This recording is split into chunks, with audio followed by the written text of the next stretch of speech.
Hello MMO fans, Matt Grocott here for Devil's MMO. Today we're taking a quick look at Divina, an MMORPG.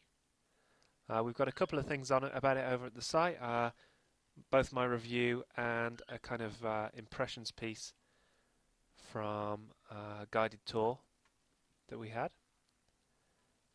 So be sure to check the links in the description below and subscribe for both the Terror Diary every week and trailers and future reviews. So it is just going to be a very quick look around. I'm going to show you this area, some of the enemies that you can fight, the battle system, and yes, it is quite jumpy. There's absolutely the graphics in this game aren't great, especially when you look at that sort of thing. It looks very, very flat. It is very, very flat. It looks like something that they do on the N64 or the PS2 to kind of trick you into thinking that there's a sense of depth to it. And you see that a lot as you go around. For some reason, it reminds me a lot of, for instance, Dark Cloud. Although I can't really say with any certainty that it's too similar. Okay, so you've got your basic MMO battle system. You click an enemy. We'll choose this innocent looking girl because, hey, got to be in with a chance. You press a number on the keys and you sit and wait while different things happen. They basically equate to you knocking numbers off their HP and them knocking numbers off yours.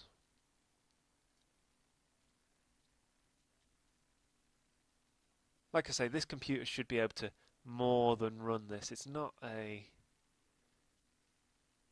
hugely it doesn't take up a huge amount of resources, so it annoys me a little bit that the frame rate can drop so quickly, and it's not even always when things are going on.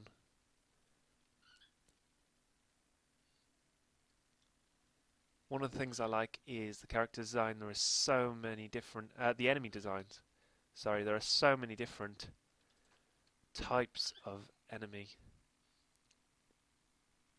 Even in this one area, there's the fairies, there's these golem klutzes, there's around here somewhere there's a kind of executioner, complete with the mask and the axe.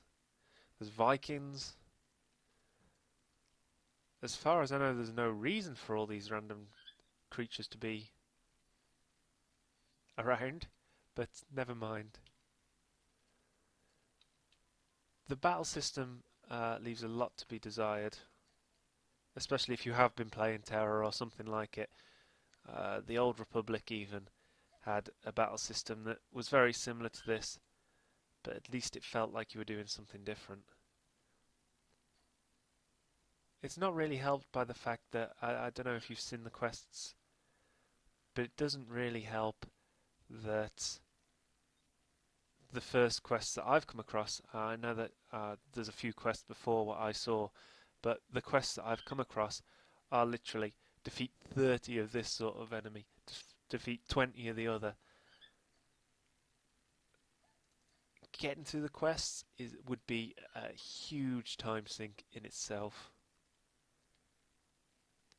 Let's go and have a look at what's over here. It's a very... Nobody knows. It's a very colourful place with some strange things, like a giant dragon just floating up there. And for some people it might be a little bit too much,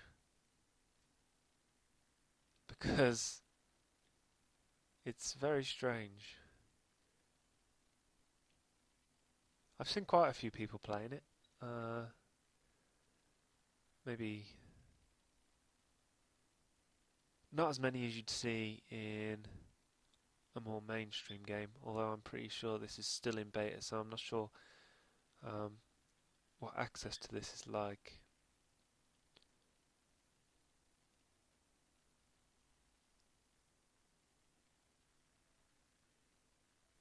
There's a great deal of pop-up, which is never fun to see as well. The graphics in this game, you can't jump off this hill. The graphics in this game are pretty terrible, but there's some good ideas. You're probably better off reading through the impressions from the media tour, which will either be up before this or shortly afterwards. The guild system's pretty interesting. There's like a follower system, which is pretty interesting. And it kind of seems to me that this is a game with a lot of great ideas, but not a huge budget, and they've kind of overstepped what they're capable of.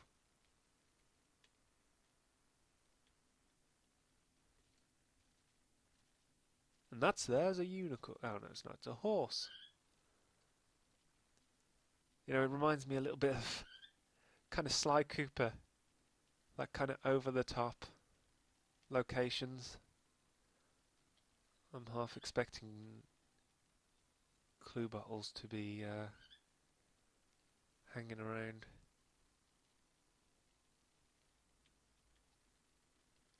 You know, it's got a very cutesy design, which you used to see a lot in browser games and, you know, that sort of thing.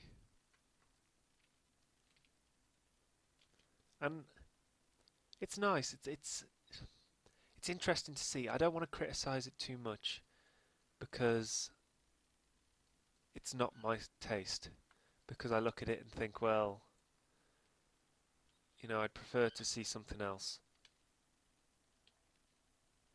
And I hesitate to criticize it for being too cutesy, because the people that play this game, they're going to want cutesy.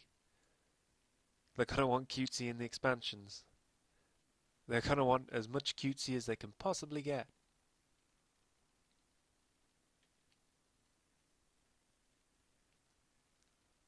So I like it in a way, because it fills that niche. There's not many games that would go this out and out with their level design, just because I think the developers might have been on drugs. Why not?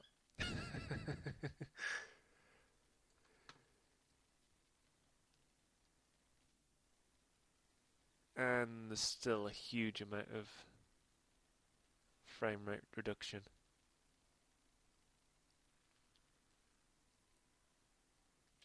Anyway, read the review. This was just a very short look around a couple of the locations, and you know, hopefully that'll help you decide whether you want to be active in the game, whether you want to take a look at it, because it's very much early days at the minute, and it might be worth just holding on and seeing where they go with it.